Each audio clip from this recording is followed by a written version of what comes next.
Hello and welcome to the Good and Talk, back in with you guys for another show, for another episode of our Raw Reactions series, the show in which we'll react to the latest Arsenal news, matches, transfers, and everything else to do with Arsenal. And today I want to have more of a discussion-based show. Remember, we did this during the international break in which we looked a little bit more about player abuse and how the Emery Out train had started. And if you watch that Emery Out show, you might now see quite a few contradictions compared to what you're going to see in today's show. We started talking about in the Emery Out sort of thing where Emery and the way that we've been playing and the position in our league may have been too quick to jump upon that Emery Out train. But it's amazing what one result can do, isn't it? Just one result after Sheffield United and losing 1-0. Things change, not just for a lot of people, but for me as well. And I think that it's important that we don't just tweet out saying Emery is awful, he's useless, get him out of this club, I hate him and all of this, because in my opinion, that's just not the way to go about this sort of thing. Everyone's entitled to their opinion. Everyone's entitled to say whatever they like about whoever they like, as long as, in my opinion, it's respectable and it's not abusive and you're not insulting anyone. But there is a way to say things that are necessarily negative without actually saying them in a disrespectful way. I'm going to get some thoughts from you guys from the chat box as well. And of course, talk about those, and you can ask some questions as well as we go through. But let's jump straight in. And I mean, the show is literally about the reasons why I currently am at this stage thinking it's Emery Out. And the reason for that, I'm currently in this moment Emery Out, is down to the actual position we were in. If you watched the podcast yesterday with Glenn and Wayne and Ola, Glenn actually asked me and he said, Tom, like, would you get rid of him now or would you wait to the end of the season? He was surprised to hear that I would get rid of him now. And there's a few reasons for that. One of the reasons is because I think at the stage we are at the season, that if you wait too long, it could become a situation where we're already going to be out of qualification for Champions League. That ship may have sailed. And the actual timing of the manager to be brought in later on in the season is too late to have any sort of impact, and this season basically becomes a throwaway. I don't want that to happen. I also don't think that it's going to be effective for players like Pepe or youngsters that are coming through to get guidance from someone that is ultimately or could be leaving come the end of the season. Get someone in now, get someone in who's good, and get those players playing as best to their ability. Now, the main one for me, though, is to do with the fixtures. We've got a very fortunate fixture list, in my opinion, up to the Manchester City game, if you exclude the Liverpool Cup game, which is sort of an anomaly in all of this. We've got games that we should be winning. There are some toughies in there, like the Leicester away and Wolves. But the other games, you look at them and you would say Arsenal should be picking up as many points as possible. And for me, it is the perfect opportunity then to bring in someone else. Now, Unai Emery has conducted his press conference for the Vittoria game on Thursday, and I don't expect him whatsoever to be replaced by any sort of manager now or in the near future. I expect Unai Emery to be the manager come Christmas. Even if we lost against Crystal Palace, I just don't see this structure at the club getting rid of the manager right now, no matter what my or other people's thoughts are. I think it would take a lot, and I mean a lot, and I mean losing significant games up until Christmas for something to be done. A few losses here and there, I don't think are going to do that. But the main reason why I am Emery Out is because I think that the progression that we expected to happen after Arsene Wenger left simply hasn't happened. We all sort of looked at last season and said that last year was a free hit, as the words that we used, and said that there needs to be time for transition. We've had the same manager for 22 years. And then moving on from Arsene Wenger was always going to be a process that was a struggle. It was always going to be a process that was going to take time. But whilst it should take time to have a transition, the issue with that is that during this transition period, we're not seeing anything really changing to a positive thing. We're seeing things continue. We're seeing loyalty to certain players continue. We're seeing no sort of improvement in players that have been at the club for a long, long time. We're not seeing even players that are being brought in under Unai Emery changing things too much. We've seen Torreira come in. We've seen Socrates come in last season. Two positions on the pitch, which you would have thought would have definitely improved our situation. But whilst Torreira, I really like the guy, don't get me wrong, hasn't had the impact that I thought a really good defensive midfielder has. Socrates was better than defenders that we had at the time when he was brought in. but again, hasn't had the impact that we might have wanted. The same mistakes are being made. And for me, not seeing that impact into the second season for Unai Emery is one of the biggest reasons as to why we should be moving on at this stage in time. And it's not my job ultimately to sit here and say we should employ this guy, we should employ that guy. It's not my job to do that. It's the job of the club to turn around and say that we should be looking out. I can have an opinion on who I think that we might bring in. I can certainly have an opinion who I think we shouldn't bring in. If you look at the thumbnail for the picture, I chose two managers that have been in the news because they are available at the moment. Two managers which have been put forward by plenty of people, and that's Max Allegri and Jose Mourinho. Now, if I start with the latter, Jose Mourinho coming in, I could not, in my worst nightmares, ever imagine Jose Mourinho the manager of Arsenal. It just seems wrong.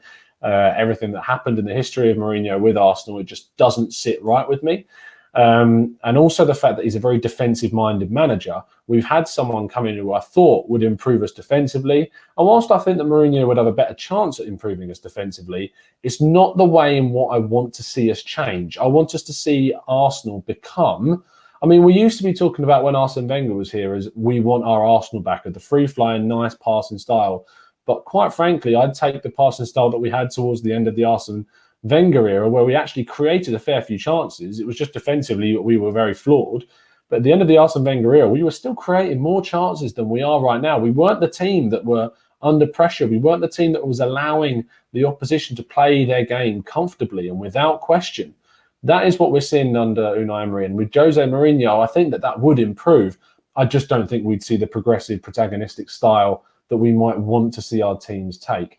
The second one, of course, Max Allegri has had huge success at Juventus, did well at AC Milan. And Wayne on the podcast yesterday told me that actually at AC Milan, he did show a lot of the offensive style that maybe we didn't see at Juve. Now, I think that he's a really, really top-class manager that's available, could get into this team. I think would have an impact immediately. He is protagonistic. He's proactive. He would definitely get in and change the coaching. He would definitely get in and be cutthroat with the players that we've seen, that what the likes of the players that he had at Juve, that when he wasn't happy with someone, he took them out, and that was fair play to him. And the same thing can happen if he was to move to Arsenal. So maybe Max Allegri is someone that could come in and improve us. But there is another thing, is just that we're looking at Arsenal at this stage in time, and we can't really see an identity at the club. But even if we were to bring someone in, with the way that our squad is set up at the moment, how much of an impact would they have? It's a really, really huge question. I've been talking for 8 minutes now, and I haven't had a chance to look at some of your comments in the chat box. So let's have a look at what you guys are saying. Ross Taylor says, Tom, do you believe the players have down tools for Emery? Do I think they've down tools? I think there is a case to say that some of them maybe aren't doing as much as they should do. I wouldn't go as far to say that he's lost the dressing room, but I don't think maybe his ideas are coming across as cohesively as he might want them to. Reddy Lundberg says, Gunners forever. See, the Lundberg thing for me is I wouldn't go for Lundberg because at this stage, because one, he hasn't had the experience. And I know that's saying that people would turn around to me in yesterday's podcast and say, well, Frank Lampard's come straight to Chelsea. Well, no, that's not necessarily true, because he did really, really good things at Derby before he obviously went to Chelsea. I think it's too soon for Ljungberg to be pushed into that line. I haven't seen enough. I think it's a case that we've got that attachment with the guy from his time at Arsenal as an invincible. And for me, he's not really the person to come straight in and change things. Maybe I'm wrong. And if he does, I really hope I would be. I just don't think Ljungberg is that pedigree that we need right now as a manager. Edward says, Tom, we have seen improvement from Matteo, from Pierre, Granit, Joe and Bukayo. I think that Joe and Bukayo you can't really use in that scenario because they're youngsters. They're improving all the time and they're coming through. I think that would have happened anyway. Instead of Matteo Guendouzi was obviously a player, again, a young guy, was improving when he came into starting lineup. That is something that I can give Unai Emery credit for. Definitely, Guendouzi has improved, but whether that's down to Unai Emery's coaching or whether that's down to just the fact that he's a young player and has improved from a young age, it's really difficult to sort of say the difference between those two. Pierre-Emerick Aubameyang, I don't really see how Aubameyang has become better under Unai Emery. He's a striker that scores a lot of goals. He did it at Dortmund, did it at Saint-Etienne, and he's continued to do that at Arsenal. I don't think that's necessarily down as an argument for the manager. Granit Xhaka is a really intriguing one. I would argue that we haven't really seen too much. In fact, I've had to defend him a lot more under Unai Emery than I ever had to defend Granit Xhaka under Arsene Wenger. So I don't agree with you there, Edward. Sorry. Ryan says, Tom, I think the manager's speech has been an issue. Even when you watch his press conferences, his answers are long-winded and he doesn't really answer the question. Possibly the communication with the team is not what he wants, or not what he wants, but isn't what he wants to be able to cohesively put that across and coherently put that across. Maybe that's not been the best scenario for him. But you look at, there's been plenty of managers. Mauricio Pochettino, Spanish-speaking manager, learned English as soon as possible when he joined Southampton, and he improved Southampton a lot, speaking a different language. So in this day and age of football, when we've got a lot of foreign players in the teams, when you've got plenty of Spanish-speaking players at Arsenal, that I don't think you can really put that down to communication. Maybe he's not getting the ideas across, but ultimately that's his job to be able to do that. Omar says, I think he is the right man to take us to the promised land, which is the Champions League, but isn't the right man to take us forward. Now, this is a really interesting one because I actually agreed with that point last season. I thought that Unai Emery is the right guy to get us into the Champions League, and then we can move on to the next step. But consistently, we are seeing issues with us not progressing. And to get into the Champions League, we need to progress as a club, as a team. And I don't see that happening under Unai Emery. So I slightly disagree with that now. And that's basically me going back on my own opinion from a while back. Correct Gunnar says, we missed out on top managers because we didn't pull the trigger on AW. Emery won't improve us, and we are playing awful. He looks clueless on the sidelines. Poor starting 11. List goes on and on. Joseph Maseko says, the main failure of the top four last season was the Cronkies. You can't really use it as a stick to beat Emery, but he isn't helping himself. See, now that's where I disagree, is because I think that ultimately, right, the Cronkies, and anyone that brings up the Cronkies as the issue why we aren't competing, what can you say other than they're not investing? What is there to beat the Cronkies with to say than the fact that they're not investing? Because Arsenal have spent a lot of money. I know that we've made back a lot of money as well, but we've spent a lot of money. We've bought in Pepe and Lacazette, Aubameyang. We were desperate for a striker. We brought two top-class ones in. We wanted a defensive midfielder. We brought Torreira in for just under £30 million. We wanted a defender, so we brought Mustafi for £35 million. We brought Xhaka in for £30 million. I know these aren't players that have had the impact that we want, and trust me, I'm not saying that they were the solutions.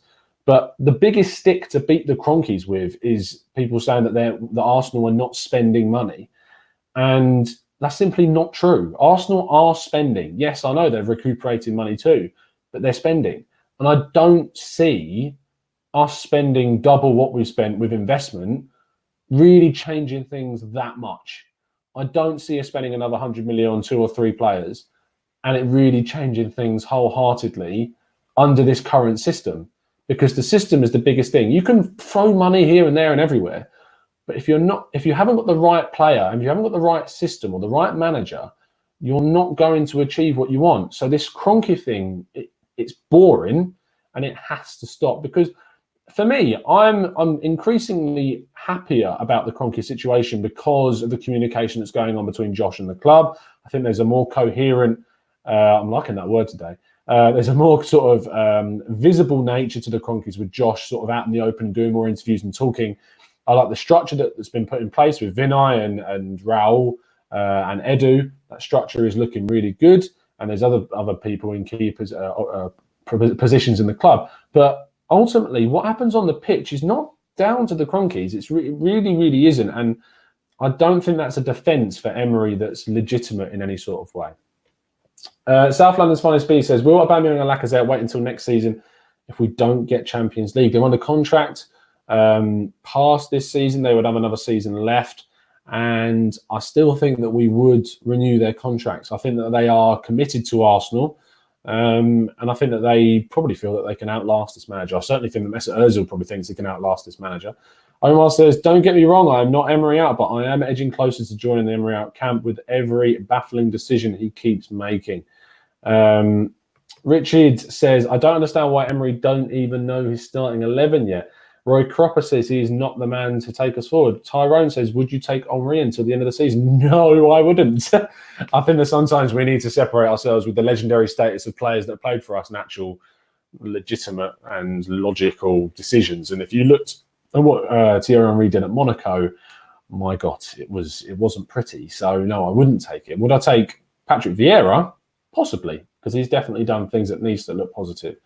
Yohu says, I see no strategy. I can only encourage his ability to play youth. Ross Taylor says, Tom, do you believe the next 3 league games will make or break Emery? Palace at home, Wolves at home, and Leicester away. 3 fixtures, we didn't take 3 points in any of those fixtures last season. Really, really good point. We didn't take any in terms of wins against any of those in those fixtures. Do I think it would be the end? Again, I said at the start of the show that I don't think it would be the end because I still don't have the connection with the board setup that would get rid of a manager this early. They haven't got a history of it. There's no evidence to say that they would. So I still don't see that right now. Aditya says, what about Erik ten Hag from Ajax? Yeah, I definitely would be interested in that. I think he's someone that brings through young players. He's showing now at Ajax really, really good European pedigree as well in the Champions League. Why not? Would he leave there? Who knows? Who knows? Mohammed Khan says, just give Ljungberg the chance and sack this fraud.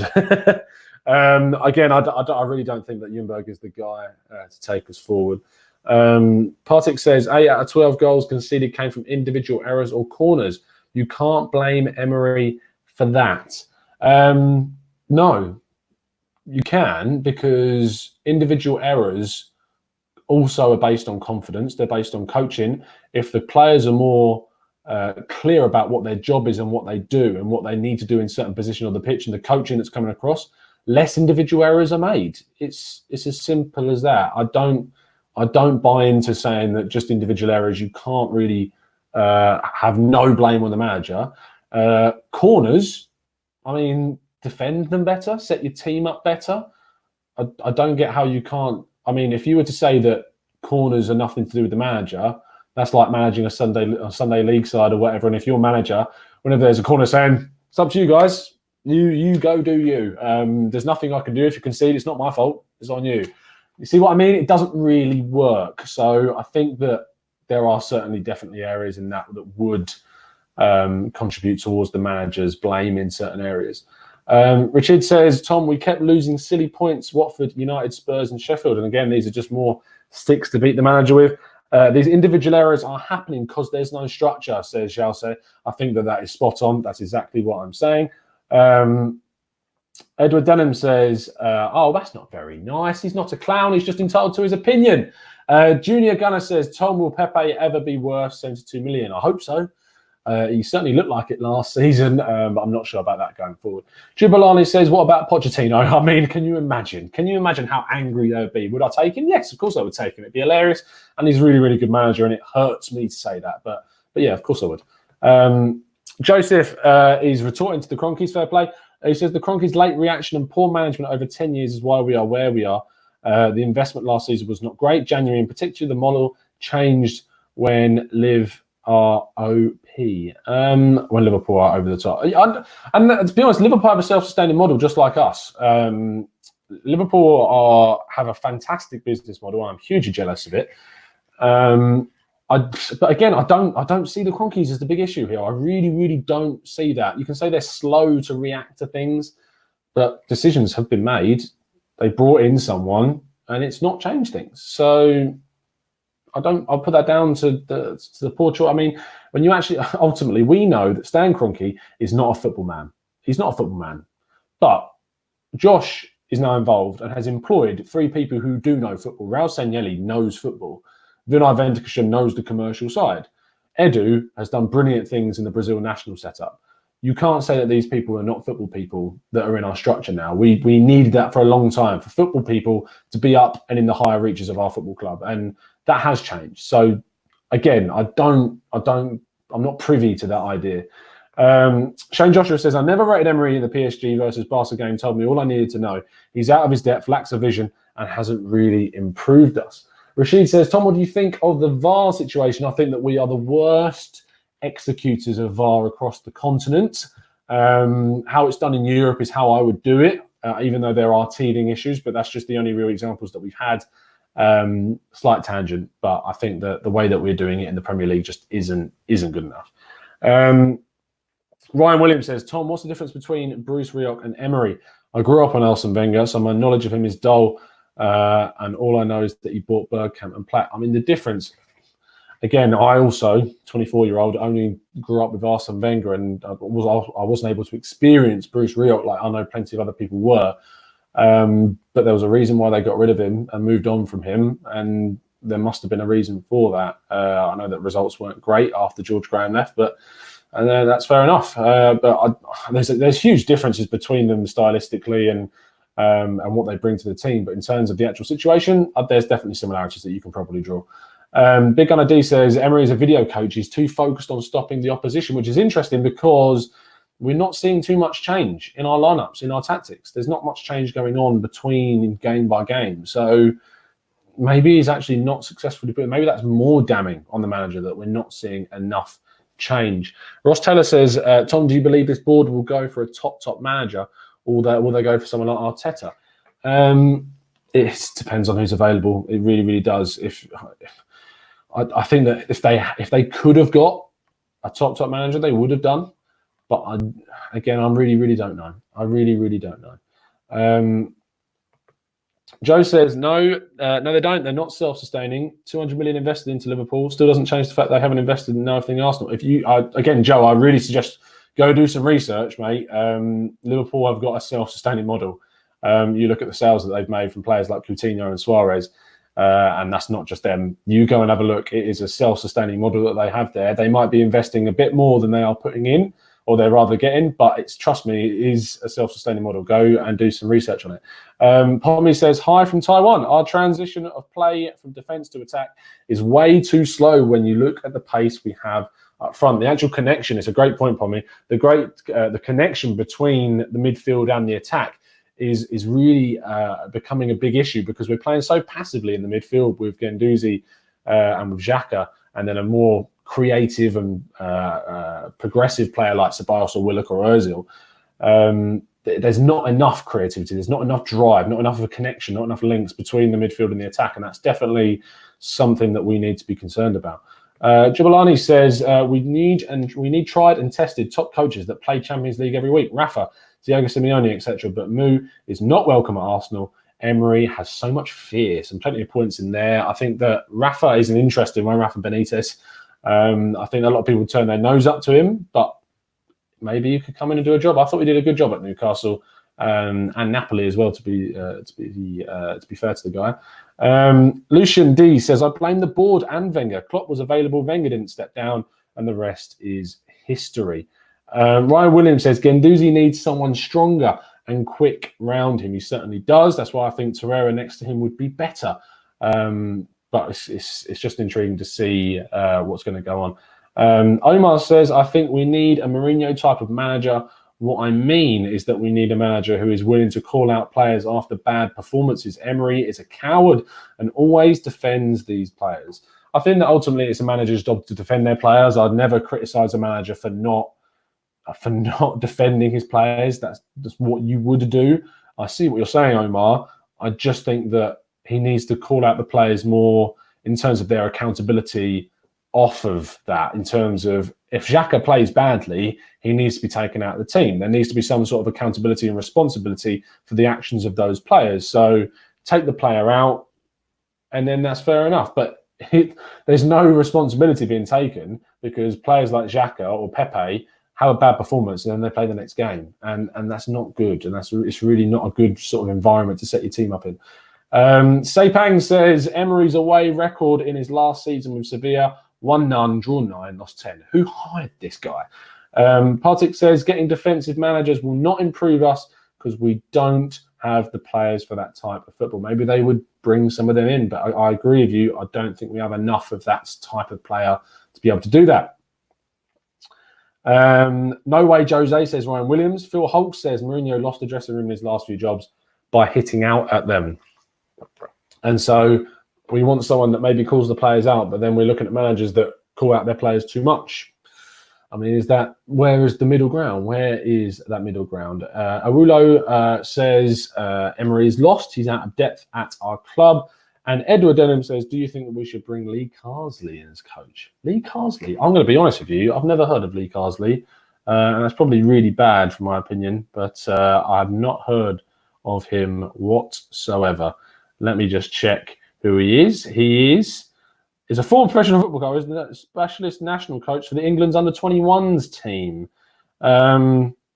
I don't know enough about him, to be honest, mate. Seems like you know a bit more about football in that area than I do. Glenn says, I see you're throwing rocks at the bee's nest again, Tom. Mourinho would be a terrible choice. You got to ruffle some feathers, Glenn. You do sometimes. Rama says, momentum is everything in football. If we don't get Emery out now, we will miss top four, and next season Lampard and Rodgers will be deeper into their tenure, and our new man will need another 2 years.